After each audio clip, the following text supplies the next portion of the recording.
barko na pinangangambahang magdulot ng oil spill ang nakita sa Bataan. Detalye po tayo sa ulat on the spot ni John Consulta.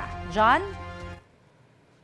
Morning, na-discover ng NBI Counterintelligence Division, NBI Bataan, Naval Intelligence at Freeport Area of Bataan Police ang sumadsad na MV Mirola 1 na sumadsad sa dalampasigan ng Mariveles, Bataan.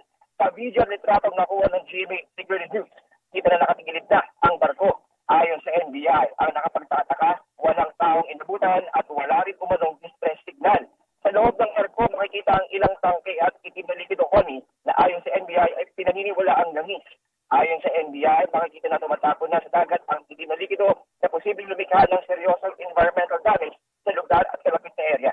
Ayon pa sa NBI, dati nang nahuli ang crew ng MV Mirola 1 sa Nabotas noong isang taon na nahuli sa akto koni ang mga ito habang nagkasagawa ng oil pilferage o paihi kung saan nag-ilipat ang 30,000 na litro ng diesel mula sa MV Mirola 1 papunta sa tatlong bangka.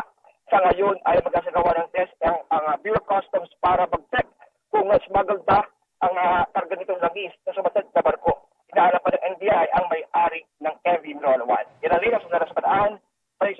Maraming salamat, John Consulta.